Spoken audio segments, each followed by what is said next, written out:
de março de 2004, ocorreu o primeiro furacão registrado no Atlântico Sul. Esse evento inédito e inesperado, com ventos de até 180 km por hora. O assunto em destaque de hoje relembrará este fenômeno que completa 20 anos na próxima quarta-feira, 27 de março. Ele ficou conhecido como Furacão Catarina, por ser o estado que mais ficou devastado pela força da natureza. Um dia que parecia normal, com temperaturas altas e o sol brilhava lá fora. Era um dia típico do mês de março. As primeiras informações de um possível furacão não pareciam ser verdadeiras. Assim, a gente, como trabalhava na roça, a gente não tinha nenhum contato com a televisão, assim, para parar para assistir um jornal, né? A gente assistia sábado, domingo, à tarde, uma TV, porque o tempo era muito corrido. Nesse dia, nós não sabia que ia acontecer esse fato. Nós fiquemos sabendo, já eram umas 5h30 da tarde, quando a gente ficou sabendo, pelo rapaz que foi puxar a mudança do meu filho, que foi trazer para a casa onde a gente morava.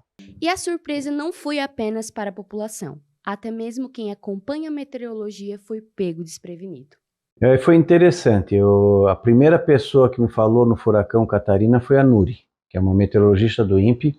Até hoje eu não esqueço, acho que foi num domingo ou segunda, não me lembro agora. Ela me ligou, eu estava na minha sonequinha. Ela disse: "Ô, Ronaldo, tu não está vendo um negócio estranho? Não está parecendo um furacão, uma coisa assim?" Isso que ela me falou, acho que eram 2 da tarde, alguma coisa assim, que eu sempre tirava soneca à tarde, né? Não me lembro agora certo em horário, sei que foi de tarde. Aí eu peguei, eu abri uma imagem, só que eu abri a imagem que ficou mais setorizada na região sul, não pegava essa parte aqui do Atlântico. Quer ver? Deixa eu só pegar aqui. Ele pegava aqui, ó, pegava esse ponto aqui, e o Catarina estava aqui nessa região. Aí eu olhei a imagem, não vi nada. Depois eu cheguei assim, eu falei: não estou vendo nada, Nuri. E desliguei tudo assim, né? A Nuri deve estar doida. Aí quando cheguei não sei se foi à noite ou na terça-feira, que aí começamos a ver, a observar. E aí sim, a partir ali da noite de segunda ou terça-feira, que a gente começou a observar o monstrinho. Assim que os meteorologistas identificaram o fenômeno, ele passou a ser observado de perto, até constatarem que realmente se tratava de um furacão. Na primeira, quando eu vi a imagem ampliada, a gente já de cara viu que era, no mínimo, alguma coisa esquisita aí para o furacão. O rapaz do caminhão é que falou para nós: vai dar um vento muito forte essa noite. Mas a gente sempre acostumado com vento e tudo, né? E ocupado com o serviço da lavoura.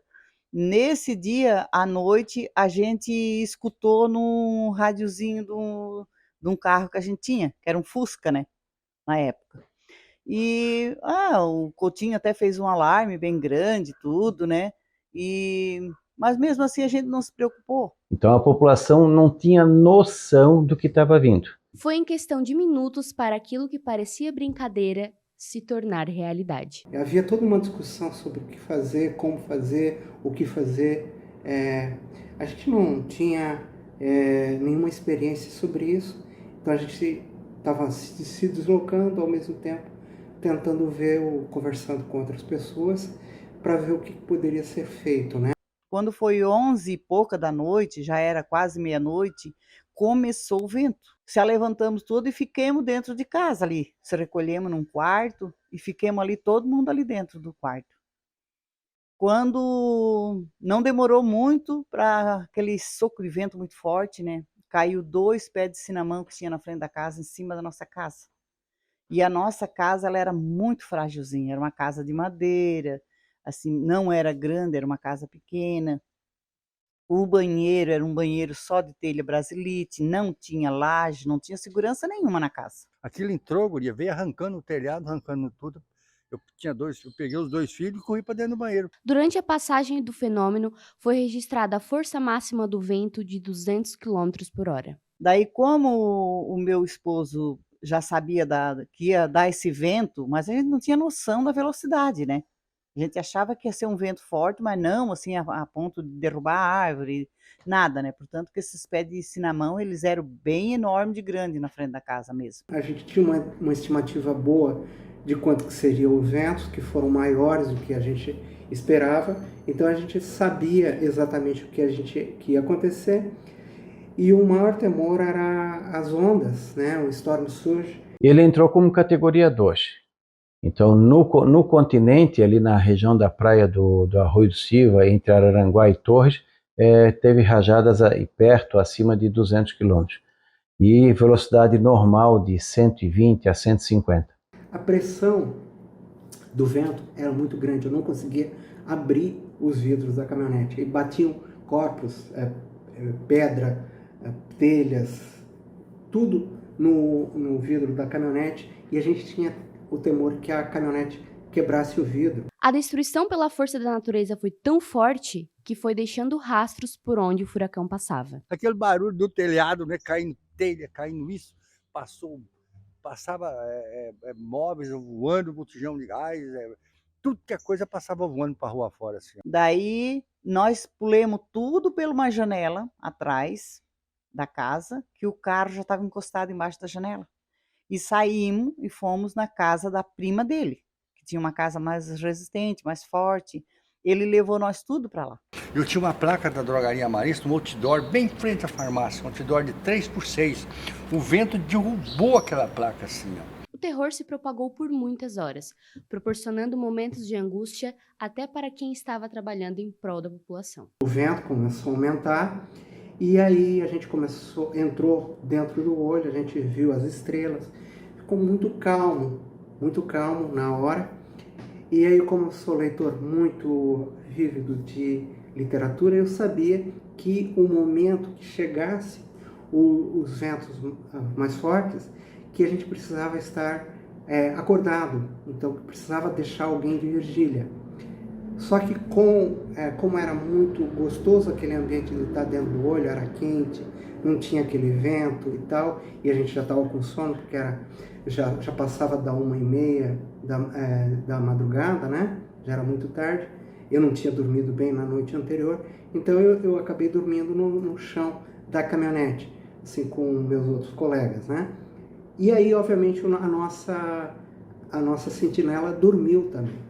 E numa horinha chegou o vento mais forte e chegou uma moto de um morador local, e essa moto foi catapultada e todo mundo foi catapultado por esse vento, e eu vi essa moto voando na minha frente, assim como se ela tivesse batido em algo, mas era o vento que estava jogando, e as pessoas tiveram que correr e se abrigar nessa marquise, né? Foram arrastadas, todos nós fomos arrastados nessa marquise. Então, nesse momento, eu achei realmente que tinha sido uma péssima ideia ter ido para lá. Eu achei que eu iria morrer. Meu filho não teria um pai que o ensinaria a andar de bicicleta, a nadar, essas coisas assim. E eu realmente pensei que nós todos iríamos morrer. Segundo a Defesa Civil da época, às 10h30 da noite, o mar atingiu casas e calçadas situadas na orla. E a gente estava também querendo medir a extensão praial, porque a gente sabia que o mar ia recuar. E aí, o que a gente não lembrou é que a gente estava no hemisfério sul, e no hemisfério sul e no hemisfério norte, essas coisas são trocadas. Os ciclones, eles giram em direções diferentes nos ambos hemisférios, e lá ocorrem as chuvas fortes, os ventos fortes, na mesma hora que chega a maré de tempestade, né, o storm surge.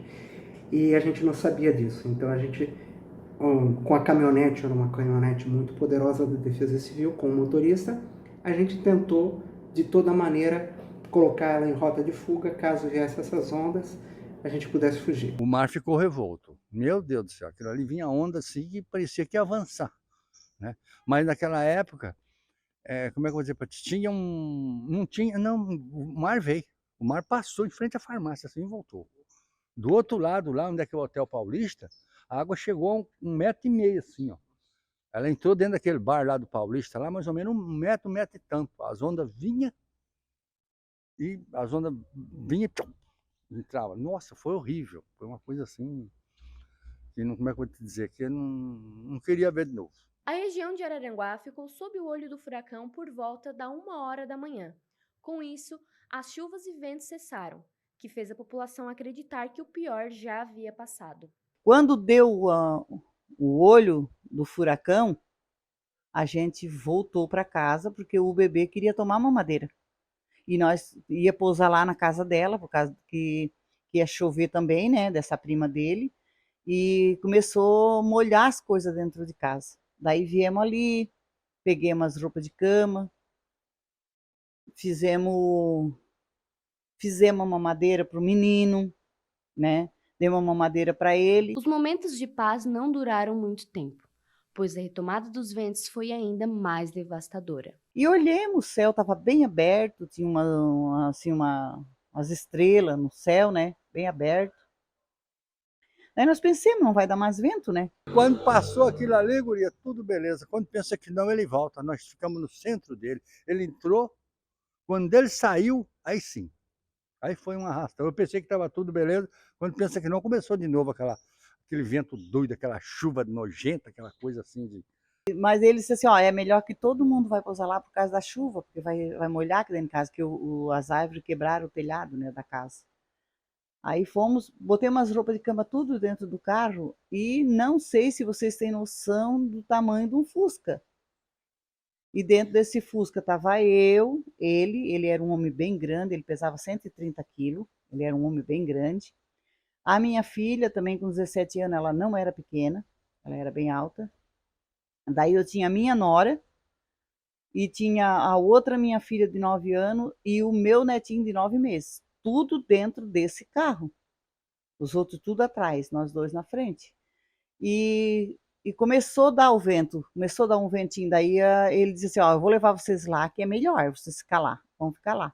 E o meu filho disse assim, ó, mãe, eu não vou com vocês. E eu vou ficar aqui, eu vou ficar com o pai, eu vou fazer companhia pro pai. E ele ficou do lado do carro ali, o meu filho. E só embarquemos dentro do carro. Quando eu fechei a porta, bati a porta, ele disse assim, olha a Arve, meu filho.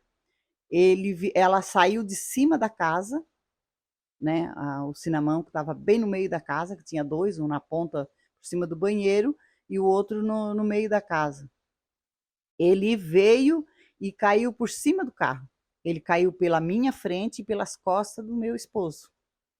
E ele, sendo um homem bem grande, a árvore amassou ele contra o volante ali, né? Não, a gente não morreu porque realmente estava dentro da caminhonete. A gente teve sorte de ter esse local que eles ficaram protegidos de não receber as pancadas das telhas, né? Todo o local onde a gente estava se desmanchou com os ventos e aquelas telhas cortantes vinham em cima da gente. Ao todo, 14 municípios decretaram estado de calamidade, tendo prejuízos superiores a 850 milhões de reais. 27.500 pessoas ficaram desalojadas. 1.500 casas foram destruídas e 36 mil danificadas. Foi onde passou o olho e áreas próximas, né?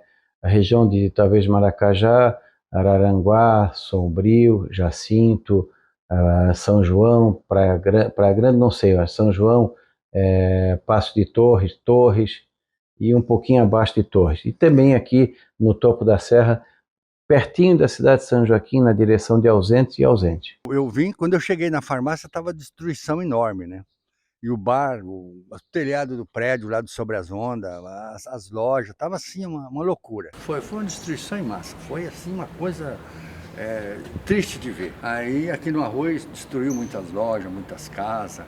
Foi assim uma situação bem complicada. E depois de 20 anos desse episódio que marcou gerações, estudiosos não descartam a possibilidade de haver outro fenômeno dessa magnitude. Por quê? Porque as águas estão muito quentes. As águas superficiais estão pegando fogo.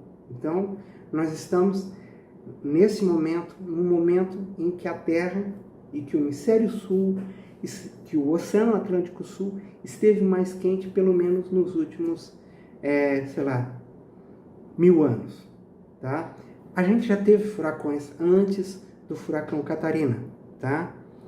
O furacão Catarina ele foi um furacão que não foi gerado em função das águas quentes, mas ele fez a transição tropical por causa de um bloqueio, um sistema de bloqueio Ômega, né, que gerou esse furacão. Então agradecemos aqui 20 anos de Catarina e torcer para que não venha outro ou que, se vier, a população esteja mais preparada. Acredito que a reação da população vai ser bem diferente do que foi a primeira. Toda a primeira vez a gente não tem noção, depois a gente começa a aprender. Um abraço a todos e quem sabe daqui a 20 anos a gente volta a falar de novo. Agora vamos para um breve intervalo e logo após voltaremos com a presença de Adailton Martinello.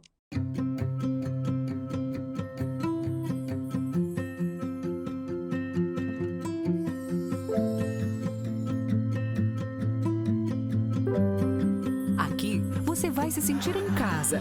No Center Shopping é assim, um shopping moderno, completo e aconchegante, com crediário próprio, cinema 3D, praça de alimentação completa e mais de 70 lojas. Isso é Center Shopping Araranguá. Você vai se sentir em casa. Tire suas dúvidas sobre serviços de despachantes em Araranguá com a Despachante Placar. A satisfação do cliente em ter a documentação do seu veículo de forma segura, com colaboradores experientes para dar agilidade em serviços de licenciamento, emplacamento, transferência de propriedade, entre outros serviços. Despachante Placar, de segunda a sábado, em horário comercial.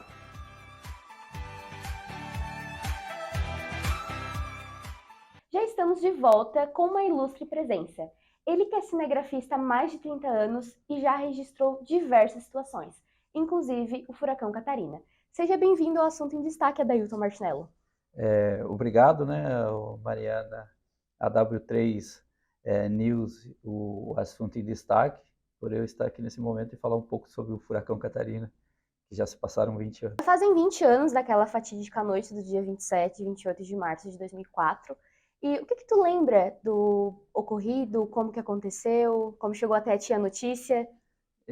Mariana, já se passaram 20 anos, né? E eu lembro como se, ainda fica na memória, né? Como se fosse hoje, 27 de março de 2004. Eu tinha 4 anos de idade.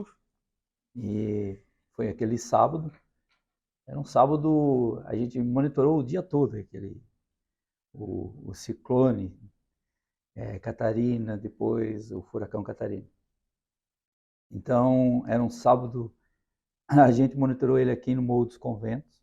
Nós estávamos uma equipe aqui, eu e o Rodrigo Speck, depois o Guilherme Portanova. Enfim, a gente passou aquele sábado o dia todo aqui, das 9 horas da manhã até as 10 da noite. 9 horas da noite. Entrou o Jornal Nacional, nós entramos daqui do morro. Para quem conhece Araranguá, aqui tem uma repetidora da RBS, não sei se tem ainda hoje, depois de 20 anos aqui no morro. A gente entrou na previsão do tempo, a chuva e vento de lado, lá em cima no morro. E depois a gente retornou para Criciúma. Isso aí, tudo o vendaval e vocês na BR. Isso no dia 27, no sábado. Sim. Durante o dia, à tarde, era só aquele vento, mas era um sol bonito. É um dia quente, aberto, né? Morro dos Conventos, como é lindo por natureza. A gente estava lá em cima, as imagens eram fantásticas.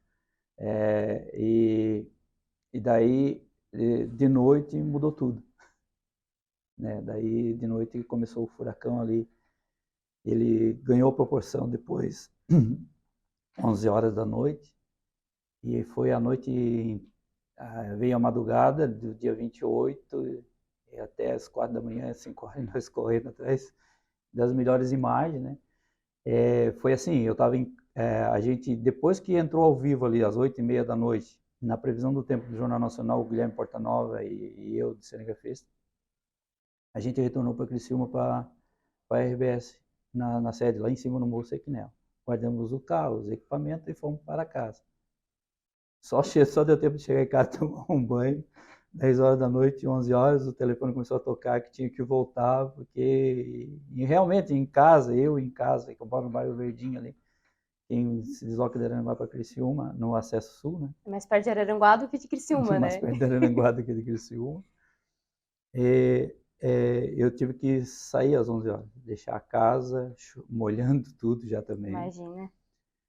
Telhado, porque foram foram mais de 40, eu trouxe até uma colinha aqui no celular, papel, que foram mais de 40 mil casas mexidas, estelhadas, molhadas dentro de casa.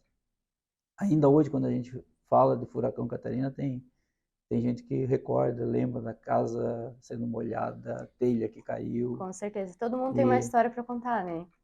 Eu falo assim, você ainda fez narrar fatos que a notícia não contou. Então eu saí, era 11h40, quase meia-noite de casa, do Verdinho. Sozinho? Do Verdinho lá na RBS, lá em Criciúma, no Morro Sequinel, da 18 quilômetros. Eu tinha um Gol na época.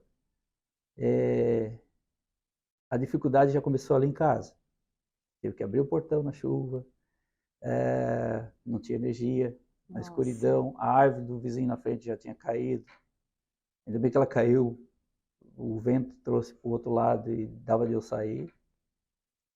Daí dali do Verdinho, já nesses 18 quilômetros até Criciúma, Sangão, já tinha calipto, poste, fiação no meio da pista, da rodovia Jorge Lacerda ali. E eu fui tocando, corajoso, só sozinho. eu. Eu vou revelar a tua idade. Que idade tu tinha na época? Na época, há 20 anos atrás, eu estava com 34 anos. Nossa. Hoje já estou com 54. Estou ficando velhinho. 35 de profissão.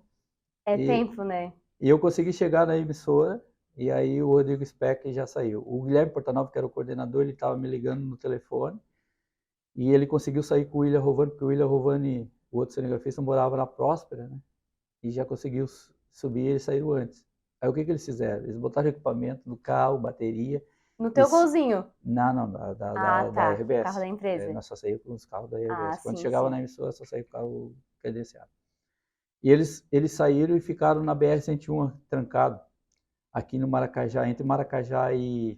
Hoje é o pedágio, hoje ali era tudo cheio de árvores e coisa e tudo. Aí vocês saíram da RBS para vir para o litoral, assim, para praia? O Guilherme Portanova e o William estavam vindo para fazer Arroio do Silva, foi onde que nós estávamos durante o sábado de dia para fazer o de noite. E eles não conseguiram, eles ficaram trancados ali na BR. Tinha uma árvore caindo em cima da carreta, o caminhoneiro tinha atravessado no meio da pista.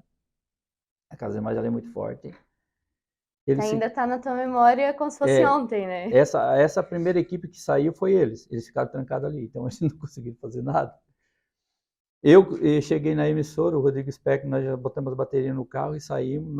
O Rodrigo Speck meio que já tinha um planejamento diferente, ele já tinha mais estratégia. Eu desci a Avenida Centenário, a primeira coisa que eu gravei foi os ventos, os coqueiros, né? Eles deitavam e voltavam. E aí tinha os coqueiros deitados já no chão. Eu tinha 4 anos na época, a gente estava na Gaivota, e uma das imagens que eu lembro é do coqueiro balançando-se loucamente. Quando a gente gerou essas primeiras imagens, a Globo, né, o Jornal Hoje, enfim, todo o Jornal Nacional, o Globo News, eles só botavam aquela imagem do coqueiro e um posto de combustível que tinha na esquina da Henrique Lage, que tinha... O posto de combustível ele tem uns pilares assim, né? Tem a parte da conveniência ali e vai lá na frente. Aquela parte estava dobrada. Imagina, a força então, que foi o vento, né? Ela estava dobrada. Aquela imagem eu fiz de baixo, porque na chuva e correndo. E nós, quando a gente desceu, a gente ia para o Paraíso ali, um bairro Pinheirinho, que ali também tinha o córrego, né? O rio Criciúma lá. E ele tinha transbordado lá e tinha uma casa, uma senhora, que o corpo de bombeiro estava lá, que tinha caído um eucalipto no meio da casa, no telhado de Brasilite, ela tinha desmontado a casa, né? Nossa. E estava essa senhora lá e os bombeiros estavam lá tirando. Aí a gente foi, só que estava alagado, aí não conseguiu chegar. Porque daí tinha que dar a volta pelo Rio Maina para nós chegar onde estava o caminhão do bombeiro do outro lado. Aí a gente abortou a imagem e fomos para o ginásio, porque as pessoas que estavam desabrigadas, já estavam defesa civil, eles estavam levando tudo para o ginásio municipal de Criciúma. Aí a gente foi para o ginásio municipal e pegamos essa senhora chegando, chorando, e o senhor, eu lembro como se fosse hoje. Ainda eu fechei a imagem, até emociona a gente falar. Com certeza. Que era o senhor chorando e ele perdeu tudo. A casa dele. Lá no ginásio. Então é uma imagem forte. E aí eu e o Rodrigo saímos de lá. Aí eu já tinha a avenida, já tinha o Paraíso, já tinha esse senhor lá chegado, alojamento, nós entrevistamos ele ali. a gente vai para o Rincão, Balneário Rincão, eles querem o Rincão. O Rincão tá um monte de coisa destruída lá. Imagina, né? Tem Foi que bem onde mostrar, passou mesmo. né, tem que mostrar a beira-mar, mas ele foi mais forte aqui. Balneário Gaivota e Passo de Torres. Sim. Depois, no domingo já, 28 de madrugada. Só que aí a outra equipe, a terceira equipe saiu só de manhã, conseguiu chegar em Balneário Gaivota. Sim. E saiu, se deslocou por Meleiro, Turvo, Jacinto Tudo Machado. por dentro ali naquelas Turvo, estradas, Jacinto né? Machado para conseguir chegar em Sombrio. Olha a dificuldade que é. Imagina, né? E Uma tudo que viagem de 1 hora levou mais. Hoje, naquela época, 20 anos atrás, não tinha celular, não tinha internet, não tinha. A gente tinha que pegar o carro, o Gol, a Paraty, o equipamento, a câmera, ir lá registrar em Balneário Gaivota e voltar para Criciúma, voando no BR-101, ou por Turvo, ou por Meleiro, quem conhecia as estradas, e chegar na emissora para tu gerar alguma coisa. Olha que Isso no caos do ventão e chuva. e o ciclone rolando, né? Eu que fui o cinegrafista que mais saí na madrugada ali, né? Eu peguei meia-noite, 1 hora da manhã, 2, 3, às 4 nós estávamos voltando de Balneário Rincão. Lá daí, quem conhece a 445 Içara, né, só para ter uma noção do perigo que era, quando a gente chegou ali, na saída lá do Nação Shopping pela Próspera, né, só para o pessoal ficar lá tranquilo, até nós chegar no Lírio, ali no posto da Polícia Rodoviária Estadual lá, antes de chegar no centrão de Içara. Dali para frente, gente, era poste, fiação no meio da pista. Nós tivemos que parar, puxar tronco de árvore, tirar pedaço daquelas treliças dos postes para nós conseguir passar. E daí da Içara ali, onde tem a central do Giasse, que o pessoal conhece pela central do Giasse lá de distribuição, aquilo ali era só poste, tudo no mesmo sentido, caído no meio da pista. E a gente passava pelo acostamento. E ali a gente pegou carona com o asa do bombeiro de Içara, de Criciúma, né? Porque não tinha ainda bombeiro naquela época na Içara. A gente pegou carona com o asa do bombeiro de Criciúma, que eles estavam vindo para o Jussara, daí a gente foi atrás deles. E lá também era uma gestante, e aí eles tiveram que conduzir ela para o Hospital São José em Criciúma. De lá a gente conseguiu essa imagem e aí seguimos, né, que os bombeiros estavam... E aí seguimos para o Rincão. A gente conseguiu chegar lá, era 1 hora da manhã, quase 1h40 da manhã, quase 2 horas da manhã. A gente agilizou lá, fez no Rincão. A gente conhece, daí quando a gente chegou no Beira-Mar, no Verdão, famoso Verdão lá, nós fomos pela rua lateral, de frente para o mar, que a única luz que tinha era o farol do carro, e de dentro do carro. Aí, para tu ter uma noção, né, ali, o risco que a gente correu da nossa profissão. Com certeza. Nós não podíamos nem voltar mais para casa. Nem tinha como chegar Gol, em casa. A força do vento, ele pegou a rajada do vento da beira-mar com a esquina ali. O Gol, ele rodou, gente, sozinho. Gente. A gente estava virado para o mar, a gente ficou virado para o Verdão. Só com a força do vento mesmo. Só com a força do vento. Gente, então, que perigo, né? E é isso, ninguém viu. Ninguém viu, não ninguém tem as contou. câmeras de monitoramento como tem hoje, todas as ruas têm câmera de monitoramento, né? Sim.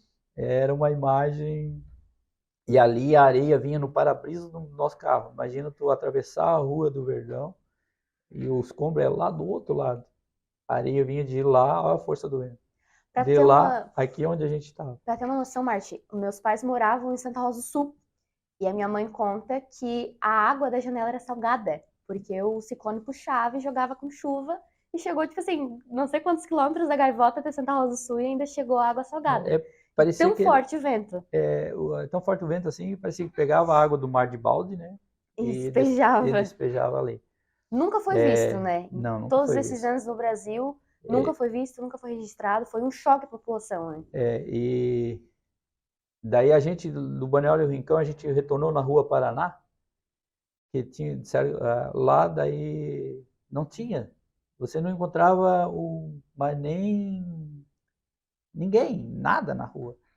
E a gente retornou na Rua Paraná, vamos dar uma volta Aí quando a gente chegou na Rua Paraná, a gente encontrou, tem um comércio ali de autopeças hoje, o senhor Vitali lá, e ele com as duas mãos desesperadas na cabeça, que na Rua Paraná, ele arrancava o telhado, arrancou tudo o telhado da loja dele, e do outro vizinho da frente, ele tinha uma vidraça assim bonita, tipo a vidraça aqui da W3, e arrancava do outro lado da rua o telhado, telha brasilite, coisa tudo, pedaço das madeiras que arrancava das bardelas de casa e quebrava tudo, quebrou tudo a vidraça da loja na frente. Dele.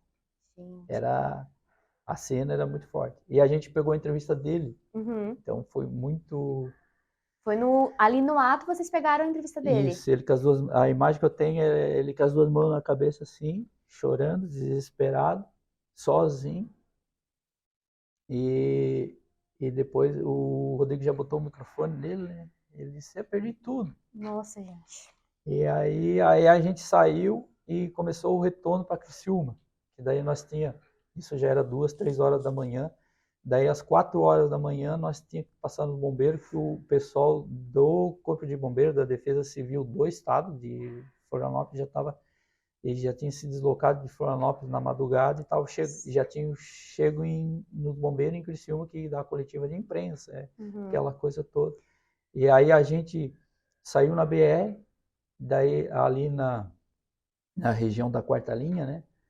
Ali na BR também, um monte de árvores, a BR, aí a gente teve as imagens da BR de interditada, foi as nossas imagens ali também. Sim. Porque a outra equipe, o Guilherme, que eu já falei antes, lá no início, eles tinham ficado presos ali no Maracajá. Eles não iam nem para frente nem para trás, não podiam voltar ficava mais. lá, o ventão, não, porque caiu as árvores, do carro. Caiu as árvores, eles tinham que esperar alguém desobstruir, tirar com uma máquina ou cortar com motosserra os bombeiros de dia, para depois eles retornarem. Sim. E eles ficaram ali. É um assunto tão interessante, foi um fato tão marcante para a população catarinense que dá vontade de ouvir cada vez mais, né? Eu ficaria um dia inteiro ouvindo as histórias do Martinello. Mas a gente precisa ir para um breve intervalo e voltamos depois dos comerciais.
Voltamos no nosso intervalo e no bloco anterior o Martinello contou pra gente do dia 27 e o dia 28, como é que foi?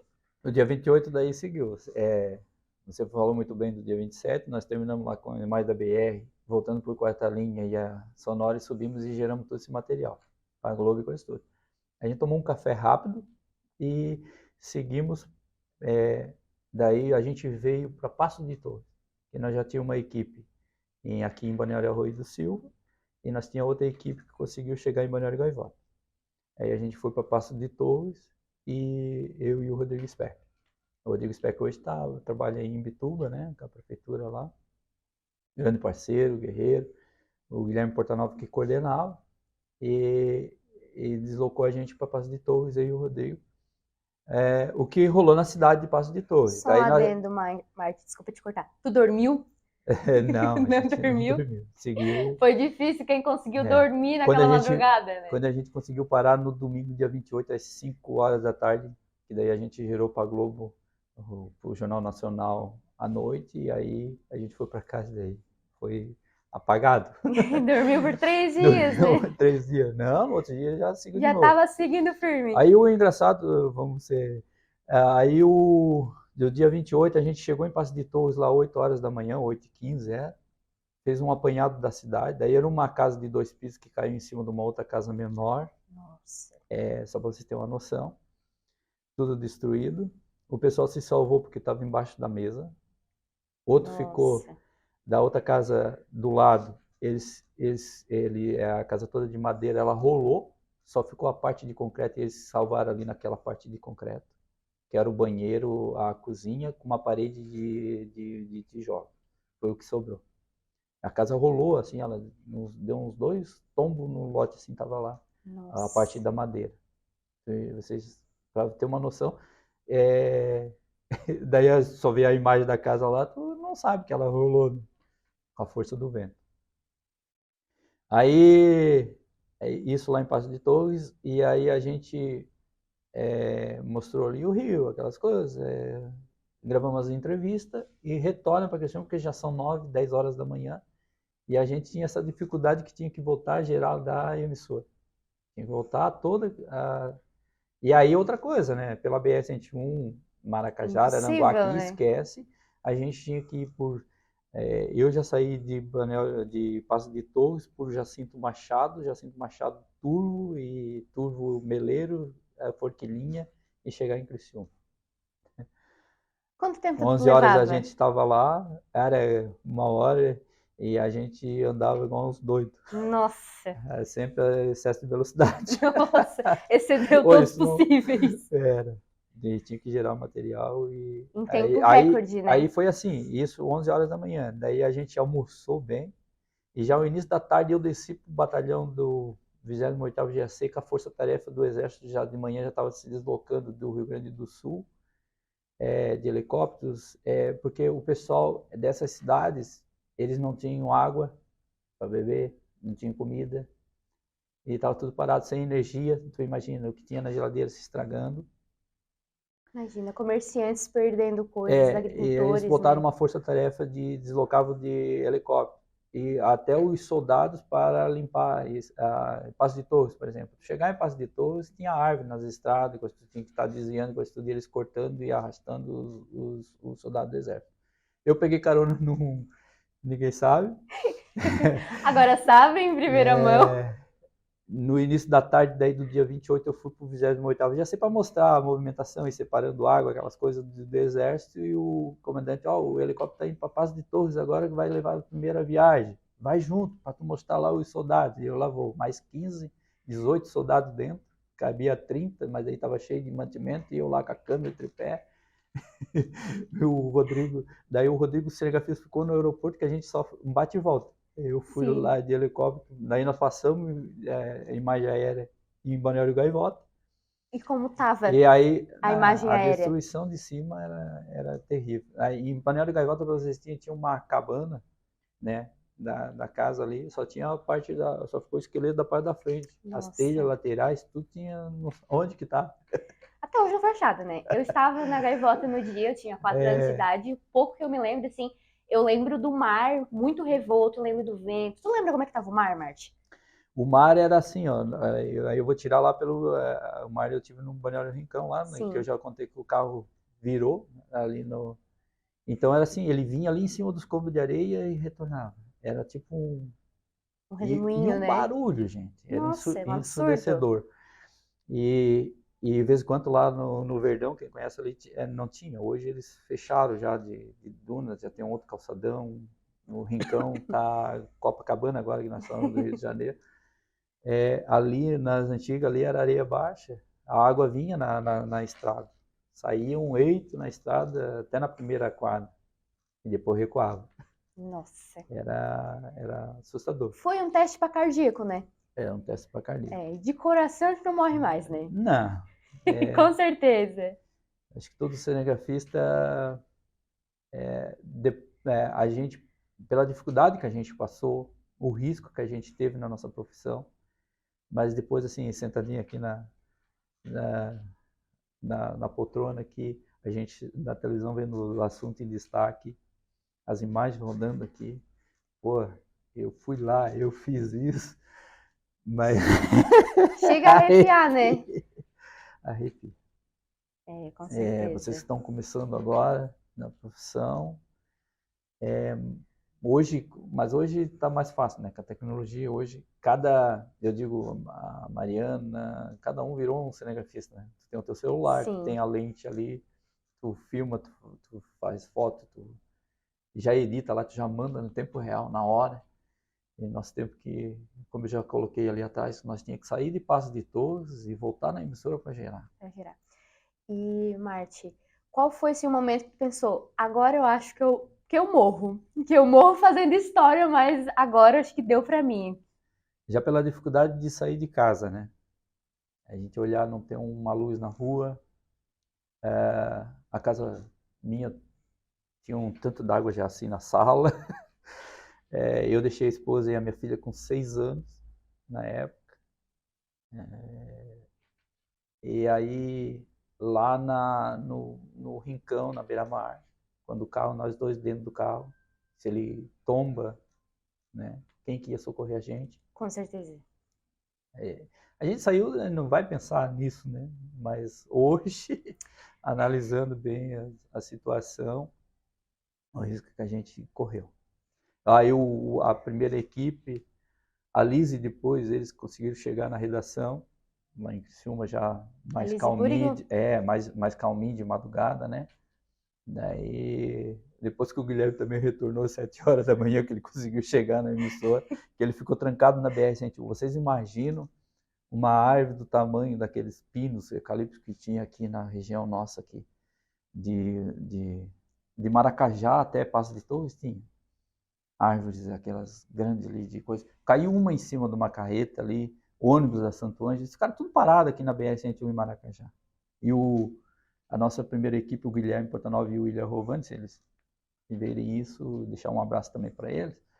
O Guilherme que coordenava e o William Rovani, um baita cinegrafista. Hoje eu acho que ele mora em Garopaba. Eles também poderiam ter, se uma árvore dessa cair em cima da Paraty que eles estavam. Com certeza. Então, foram vidas em risco para trazer à população a notícia, mas né, depois em tempo real. a gente vê a imagem que a gente fez ali. Eu sempre falo assim, é gratificante, tá no sangue, né? Eu escolhi essa profissão e hoje não é pena. Daí a gente também não é, o cinegrafista também não é só as coisas do furacão, claro, teve toda essa destruição, é uma desgraça, mas também tem as coisas boas, né, que a gente já fez. Com certeza. Fui campeão da Copa do Brasil de 91 com o Criciúma, só para deixar um registro, né? Sim. As próprias baleias no nosso litoral, e tem um trabalho, eu acho isso fantástico, só que hoje o balonismo, em Torres, quem que diria, né? Torres, Torres de Praia Grande, né? Que é o do turismo, que está se destacando aqui, avançando grandemente na nossa região. E para finalizar, se fosse para viver tudo de novo, tu viveria ou ficaria em casa e não faria o que tu fez naquele dia? Hoje com as tecnologias já é mais fácil, mas eu faria tudo novamente. Tem que ter coragem. Com certeza. Podemos e seguir. Tem que ter coragem de seguir. Vem chegando ao fim o nosso assunto em destaque desta semana. Mas antes de nos despedirmos, gostaríamos de mencionar uma pessoa que fez um papel importante durante a passagem do fato, o jornalista Silmar Vieira. Ele esteve na linha de frente na transmissão da passagem do furacão na Rádio Dourado, juntamente com Ronaldo Coutinho. Queremos honrá-lo pela coragem e garra de informar a população catarinense sobre o fato. Obrigada a todos que nos assistiram até aqui. Muito obrigado, Martinello, por compartilhar com a gente as suas informações. E até a próxima!